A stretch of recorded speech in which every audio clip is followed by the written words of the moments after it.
Então, gente, vamos dar prosseguimento à correção dos exercícios do capítulo 15, do capítulo de fonte de energia, tá? Vocês estão conseguindo ver minha tela? Sim. Beleza, obrigado, tá? Então vamos lá, ó. Aqui nós temos, né, um comparativo entre a matriz elétrica brasileira. Reparem que a gente está falando de eletricidade, tá bom? Quando a gente fala de energia, é sempre importante fazer essa diferenciação. Na verdade, essa divisão, né, a gente pode dividir, né, uma matriz energética entre a matriz relacionada à questão da energia dos transportes e também da eletricidade, tá bom? Então aqui é a matriz elétrica brasileira. Reparem que a gente está no ano de 2012, 2013, né? A realidade já é uma realidade que mudou, principalmente o aumento, né, de fontes renováveis, como, por exemplo, a questão da energia eólica, né, que já é a segunda responsável pela produção de energia elétrica no Brasil, tá bom? As fontes eólicas que eu apresento para vocês lá no vídeo, onde eu comparo a matriz energética brasileira, a matriz energética mundial, eu falo sobre esse potencial, né, de geração de energia no Brasil, de energia elétrica no Brasil, tá bom? Então já mudou um pouquinho, né, em relação à questão das datas, dos anos representados aqui na questão, tá certo? Então exigir que o aluno ele tivesse um conhecimento sobre a realidade da matriz energética brasileira. Reparem que os tipos, né, estão sendo representados por números, né, algarismos romanos e não né, pela explicação correta, né, pela legenda correta. Tá bom? Então, ó, vamos lá. As fontes mais utilizadas na matriz elétrica brasileira estão representadas nos cartogramas, respectivamente, pelos algarismos 1, 4 e 2, e correspondem ao, né, ou ao. Então, ó, a gente tem aqui, ó, algumas, né, situações faltando, tá bom? Vamos identificar de 1 até a 5, tá? Assim, de cara, o que a gente pode, né, a gente pode chamar atenção. Opa! De cara aqui, o que a gente pode chamar atenção? Vamos falar aqui, ó. Gente, aqui acho que todo mundo matou, né? A gente está falando aqui de hidrelétricas, tá bom? Então, a 1, a gente está falando sobre hidrelétricas. Tranquilo? Acho que todo mundo matou aí. Show? Beleza? A 2 seria qual, galera? A 2 seria qual? A 2 seria qual? O que vocês acham? A 2 seria a biomassa, tá? Ó, a biomassa. A 2 nessa matriz de 2013, tá bom? Aqui a gente está falando, né, de hidrelétricas, beleza? Aqui a gente está falando de biomassa, certo? A 3, né, que ganhou um destaque muito grande, né, nos últimos anos, a gente está falando da energia eólica. Então, a 3 a gente está falando da energia eólica, tá? Energia eólica. Na 4, tá? Também está relacionado à produção das termoelétricas. A gente está falando sobre o gás natural, né? Que embora tenha aumentado sua produção no Brasil, a partir, né, da exploração do pré-sal, de outros bolsões em regiões fora também do pré-sal, ainda, né, se destaca bastante o gás natural que o Brasil precisa importar, sobretudo da Bolívia, né? E uma vantagem do gás natural em relação aos outros combustíveis fósseis, que ele é um gás natural, que o gás natural é um combustível fóssil, mas ele é o menos poluente, né, entre os combustíveis fósseis. Polui pra caramba, mas ele é o menos poluente em relação aos combustíveis fósseis, tá? Certo? Beleza? Então nós temos essa representação aqui. Certinho? Tá? Aqui, ó, a gente está falando da energia solar, né? Deixa eu só apagar aqui. Tudo bem, galera? Apagar aqui para a gente poder... Isso. Voltando para cá, ó. Aqui a questão está pedindo para a gente identificar o 1, o 4... Poxa, ficou feio isso aqui. Ó, o 1, o 4 e o 2, mas na sequência, tá? O 1, nós já sabemos aqui que é justamente as hidrelétricas, né? Então, ó, a gente vai cortar C, a gente vai cortar B, a gente vai cortar A, tá? Então, nesse tipo de questão, algumas questões, para vocês a gente não perder tempo, o que eu costumo fazer? Eu olho a primeira e eu olho a segunda. Então, a gente já sabe que não pode ser nem A, nem B, nem C, tá? Aqui está dizendo na D, nuclear, e na E está dizendo biomassa, tá bom? Beleza? Está dizendo aqui biomassa. A 2, né, que apresenta um grande destaque também, não é a nuclear, né? Não pode ser a nuclear. Beleza? Não pode ser a nuclear. Então, eu já cheguei aqui ao gabarito, tá bom? Onde eu tenho hidrelétrica na 1 e eu tenho na 2 biomassa. E a questão é que só para a gente ter um comparativo, que talvez fosse o mais difícil, né? Está fazendo referência que a 4 fosse o gás natural, tá? Então, por isso que eu faço sempre assim, ó. Eu sempre analiso a primeira coluna, tento eliminar, depois eu vou para a segunda coluna daquilo que sobrou, né? Daquelas alternativas que não foram eliminadas pela análise da primeira coluna. É só uma estratégiazinha, né? Só uma dica para a gente poder resolver rápido, tá bom? Certo? Gente, alguma dúvida sobre a questão número 6? Não? Algumas questões, né, de fontes de energia, vocês pegaram aí todas as questões do Enem que eu botei para vocês. Algumas, né, exigem interpretação de gráficos, de tabelas, tá? Sobre a matriz energética, com destaque muito grande para a matriz energética brasileira e também com destaque muito grande para o comparativo entre a matriz energética brasileira e a mundial. Dentro desse segundo destaque, eu queria chamar a atenção para o teor renovável da matriz energética brasileira, como vocês podem perceber, né? Olha só, a questão da hidrelétrica, né? Da energia hidráulica, né? Da biomassa, da eólica, certo? Da energia solar que também vem crescendo, tá bom? Da força das marés. Então, assim, principalmente na energia hidráulica, biomassa e eólica, elas dão um peso muito significativo à matriz energética brasileira em termos de energias renováveis, quando comparadas à, à mundial, à matriz energética mundial, tá bom? Certo? Gente, alguma dúvida? Vou entender como não, né? Que tá tudo tranquilo. Então, vamos passar aqui, ó. A 11 nós já fizemos. A 11 nós fizemos, não é isso? Vamos lá vamos falar da 12. Fazendo um favor. Vamos falar um pouquinho da 12 aqui, ó. Certo? Ó, na atualidade, questão da UERJ, questão discursiva. Deixa eu pegar. Na atualidade, o petróleo é um recurso natural de grande importância para o crescimento econômico. Então, pegando aquele destaque que eu dei, quando a gente fala sobre, né, eletricidade, a gente consegue perceber e muito a possibilidade de diversidade energética, né? De base energética. Agora, quando a gente fala da questão dos combustíveis, a energia, né, no ramo dos combustíveis, o petróleo reina, né? O petróleo e seus derivados, eles reinam. Então, uma das grandes problemáticas. Aí eu chamei a atenção para vocês sobre a questão do carro elétrico. Porque, poxa, você tem lá, né, o motor elétrico, pô, beleza, então você pode utilizar eletricidade. Legal. Essa eletricidade, então, ela pode ser produzida por fontes variadas. Mas o que acontece? Quando você tem uma bateria de um carro elétrico que é alimentada por uma energia produzida em termoelétricas, isso não faz muito sentido, né? Certo? Então, por exemplo, você pega lá na China e na Índia, um peso muito grande para os combustíveis fósseis, sobretudo para a produção de energia através de centrais termoelétricas, com uma grande utilização de carvão mineral. Então, aquela energia elétrica que vai alimentar aquele carro elétrico, ele é fruto de uma fonte não renovável. Ele é fruto de uma fonte extremamente poluente, né? Então, a gente precisa levar em consideração também a matriz energética. Tá legal? Certo? Representando uma das principais fontes de riqueza e investimentos para os países no mundo. Inclusive, vários problemas geopolíticos, né, relacionados à questão do petróleo, principalmente em disputas pós-Segunda Guerra Mundial.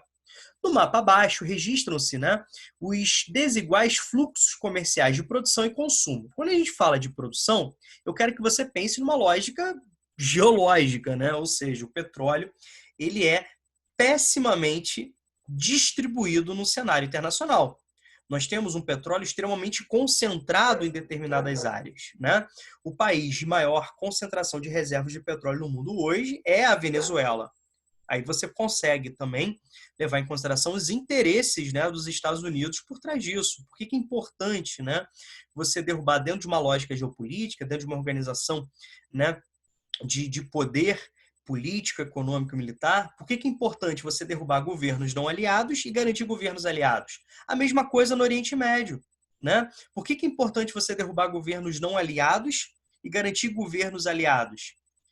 Certo? Então, a gente começa a pensar nisso. Então, quando a gente fala de questão de produção, a gente precisa pensar, né, que o petróleo é um combustível fóssil, né, tem relação com as bacias de sedimentação, sobretudo de origem marinha, tá bom? E quando a gente fala de consumo, aí a gente precisa levar em consideração o desenvolvimento, certo? Os países que mais necessitam de petróleo são aqueles países de maior desenvolvimento urbano industrial, de maior consumo de energia per capita, tá bom? Então a gente precisa levar isso em consideração, tá legal? Algumas questões, inclusive, pedem para pegar mapas como esse, que falam sobre rotas, né? Falam sobre áreas de produção, direcionamento para áreas de refino, de áreas de refino para áreas de consumo. O que isso rola também? Grandes problemas ambientais, sobretudo ligados a derramamentos de petróleo, né? Nesse translado, certo? Então, essas regiões, né, que servem de destino através do transporte marítimo em grandes navios especializados no transporte dessa carga da área de produção, certo? Para a área de destino em termos de refino, em termos de consumo, tá legal? Ali acontecem grandes desastres ambientais ligados ao derramamento de óleo, né? E nem sempre esses desastres eles são, né, reportados, eles são, né, expostos através das mídias, tá bom? Então as questões pedem bastante isso também, tá bom? Pessoal que vai fazer prova em São Paulo, pessoal que vai fazer prova específica, tá? Fiquem atentos também sobre essa relação com o meio ambiente, não somente em relação à contaminação atmosférica pela queima de combustíveis fósseis, mas também aquilo que o petróleo pode representar em termos de poluição através, né, do seu derramamento. Até mesmo, né, falando em Brasil, sobre o risco, né, a questão a área, né, de prospecção de petróleo, não somente o transporte, mas na região de prospecção de petróleo, você pode ter derramamento, você pode ter desastres ambientais muito sérios, tá bom? A questão, né, do petróleo que chegou no litoral brasileiro, inicialmente no litoral nordestino, mas chegou já em trechos, né, do sudeste brasileiro, pode ser questão de prova esse ano, tá bom? Fiquem atentos a isso, tá? Antes da pandemia, né, os noticiários chamavam muita atenção, acompanhava até dia a dia a questão, né, do aumento do fluxo de petróleo levado para as áreas de areia, para as áreas de costa, o trabalho voluntário, a negligência, né, das autoridades, sobretudo federais, tá bom? Tudo isso pode ser utilizado como tema de questão, como tema de prova, certo? Vamos lá. Vamos lá para o comando da questão. A gente já analisou o mapa, né? Explicite a situação atual do Brasil como produtor e sua participação no comércio, né, mundial de petróleo. Então, vamos parar aqui, tá? Então, quando a gente fala do Brasil, a gente precisa levar em consideração que o Brasil, até a questão do pré-sal, ele ocupava ali mais ou menos a 24ª, 25ª, né, 23ª, mais ou menos ali entre as maiores reservas de petróleo do mundo, né? Essa produção de petróleo no Brasil começa a ganhar destaque no século XX, já com Vargas. Tem ali a região da Bahia como principal área, né? A primeira grande área de produção de petróleo, depois Sergipe, Alagoas, era um petróleo continental. E a partir dos anos 80, a partir da crise, né, como reflexo da crise do petróleo, há um processo de início de prospecção de petróleo. Já no século XXI, a gente está falando sobre a descoberta de grandes reservas de petróleo na chamada camada pré-sal. Isso poderia levar o Brasil, né, se as expectativas, né, se concretizassem, ao Brasil se tornar o sexto, sétimo, oitavo país em reservas de petróleo, colocando o Brasil num outro patamar, né? Outra situação que também merece destaque nessa análise aqui, embora, não seja necessária de fato para a questão, é o fato que o Brasil, né, o custo de produção de petróleo, ele é um custo muito mais elevado devido à dificuldade do que, por exemplo, no petróleo no Oriente Médio, que é um petróleo, né, continental, um petróleo muito, né, encontrado assim, muito superficial. Aqui no Brasil, quando a gente fala de pré-sal, a gente tem que estar falando de perfuração. A gente tem que ultrapassar uma lâmina d'água, que pode chegar a 3 quilômetros. A gente tem que perfurar rochas variadas, né? Que vão lá mais não sei quantos quilômetros. Tudo isso vai elevando o grau de dificuldade e, consequentemente, o custo de prospecção, tá bom? Por outro lado, a gente precisa também entender a orientação neoliberal que avança no Brasil, né? Nós estamos hoje já há alguns anos, principalmente a partir do governo Temer para frente, uma orientação ultraliberal. Então, com a grande participação de empresas internacionais, com a abertura, né, desse comércio, com a venda e com leilões de poços de petróleo, com o processo de avanço de privatizações, inclusive da Petrobras e das suas subsidiárias, inclusive do transporte, como a Transpetro, né? A gente precisa levar bastante isso em consideração. Então, há uma política no Brasil que pode, né, segundo os especialistas, se apresentar nociva, que o Brasil ele passa a exportar petróleo bruto e a importar derivados do petróleo, né? A gente pode perceber que nas obras relacionadas ao PAC, já do governo Lula, governo Dilma, entre as grandes obras nós tínhamos a construção e ou modernização de refinarias, justamente para atender não somente essa demanda crescente, como também o tipo de petróleo extraído, que é um petróleo diferente, né, em termos de composição química, tá certo? Então você tem essa realidade. Então, quando a gente fala da autossuficiência no Brasil, a gente precisa analisar em termos quantitativos e em termos qualitativos. Então, em termos quantitativos, o que nós temos? O Brasil, né, tendo possibilidade de produzir mais petróleo em barris do que ele consome, mas a capacidade de refino não acompanha essa produção. Tudo bem? Certo? Beleza? Mas voltando aqui especificamente à questão, o que a gente precisa entender, certo? Que apesar do Brasil produzir petróleo, sua participação em termos de comércio nacional não é importante, tudo bem? Então, em relação, né, à escala mundial, o Brasil ele não está entre os 10, entre os 20 países em termos de petróleo, como a gente pode perceber, tá legal? Em termos de participação no comércio mundial, tá legal? Beleza? Então, vocês poderiam nortear a resposta de vocês assim, né? Que a participação do Brasil, em termos de comércio, né? Desse produto em escala mundial, não é tão significativo, né? Esperava-se que o aluno tivesse esse entendimento. Na sequência está aqui, ó. Em seguida, identifique 2 espaços econômicos desenvolvidos que importam mais de 3 milhões de barris de petróleo por dia, tá? Então, você vai ter que utilizar a legenda. Tá bom? Então, o que a gente pode falar? A gente pode falar, por exemplo, né, do Japão. Vocês concordam ou não? Olha aqui, ó. O Japão aqui na questão da legenda. Deixa eu pegar aqui a minha caneta. Deixa eu ver aqui. Tem canetinha. Opa. Espera aí. Ó, você tem aqui. Deixa eu pegar a caneta. Olha aqui, ó. O Japão. Olha a questão da legenda. Tá? Beleza? Questão da legenda. A gente pode falar dos Estados Unidos. Tá bom? A gente pode falar, olha só, falando de região desenvolvida, né? A gente tem que usar a mesma nomenclatura utilizada, a questão da União Europeia. Tá bom? A gente precisa levar isso em consideração. Tá certo? Beleza? Então, acho que foi, né? Acho que tá. Acho que foi aí a questão. Gente, alguma dúvida na questão?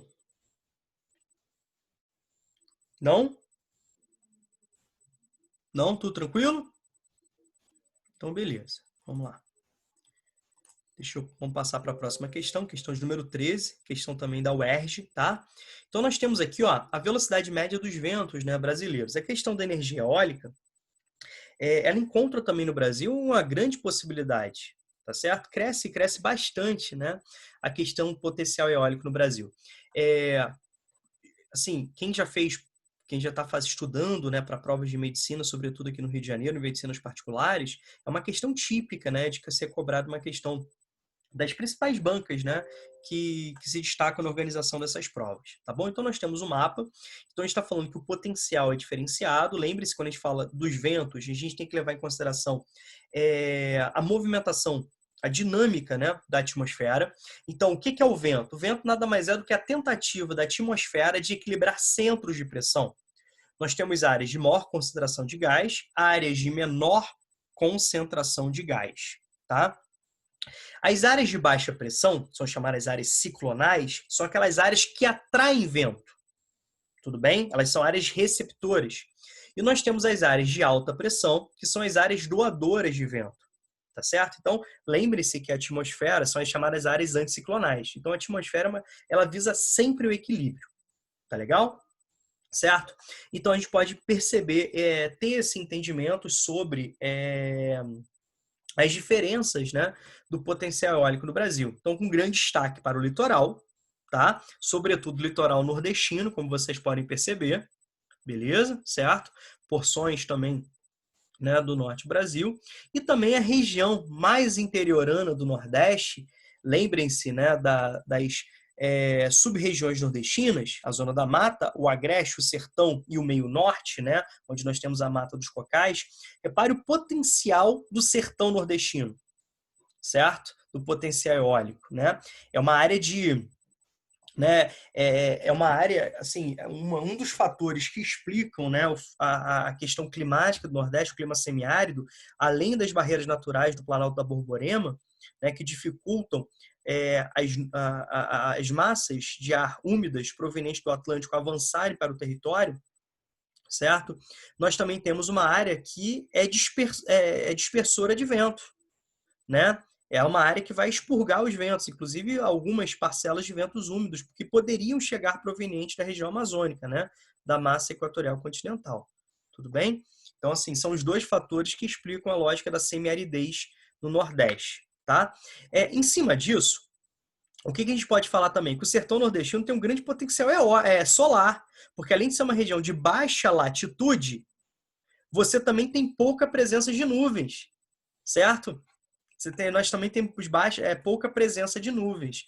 Então, marquem bastante isso, guardem isso, né, no coraçãozinho de vocês, porque o Nordeste, volta e meia, está sendo lembrado em relação à questão do potencial de geração de energia eólica e solar no Brasil, em termos, né, de energia alternativa, né, e renovável, tá bom? Então tá aqui, ó. A capacidade de geração de energia eólica no Brasil aumentou 77,7% em 2009 em relação ao ano anterior. Os dados divulgados pelo Conselho Global de Energia Eólica mostram que o Brasil cresceu mais do que o dobro da média mundial nesse período, que foi 31%.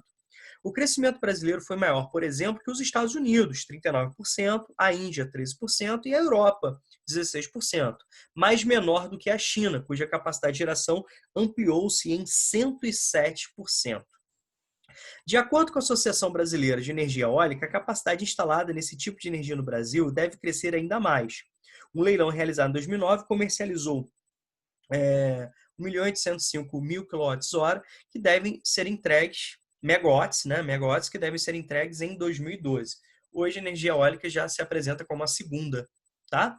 Em termos de produção de energia elétrica no Brasil. Olha só que legal. Questão aqui, né, o comando, ó, nomeie a macro-região brasileira com maior potencial eólico, certo? Então, olhando aí para o mapa, sem dificuldades alguma, nós temos aqui a macro-região Nordeste, tá legal? Nós temos aqui a macro-região Nordeste como a de maior potencial, tanto no litoral, quanto também eu chamei atenção para vocês na região ali, né, do sertão nordestino.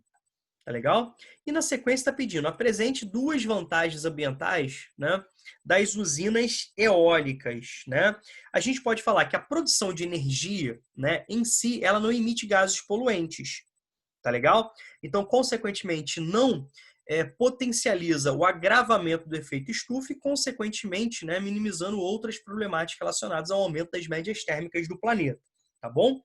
É renovável, né, uma fonte renovável, né? Então você já tem essa vantagem, né, bem significativa, tá legal? E ao mesmo tempo a gente pode perceber o seguinte, que ela, diferentemente de uma grande hidrelétrica, as centrais eólicas, elas não demandam, né, grandes áreas para a instalação né, dos cataventos, né, dos aerogeradores. Tá legal? Então são outras, a questão só estava pedindo duas, eu apresentei para vocês três, tá certo? Então você, sim, outras vantagens também é o seguinte, né? Muitos países passam a colocar, né, esses cataventos no litoral. Muitos até criticavam, falando, vai ficar muito feio, né? Vai ter uma poluição visual, aquela coisa toda, mas na verdade viraram pontos turísticos, né? Obviamente que o posicionamento precisa atender alguns critérios, né? Justamente para minimizar determinados problemas, inclusive, né, em relação à reprodução de animais, né, a questão das migrações de determinadas espécies. A gente precisa levar em consideração também a questão da poluição sonora, tá? Então a gente precisa levar em consideração algumas situações sobre essas centrais, tá bom? Mas a questão estava pedindo não as desvantagens. A questão estava pedindo justamente para que você apresentasse duas vantagens. Legal? Certo? Gente, alguma dúvida?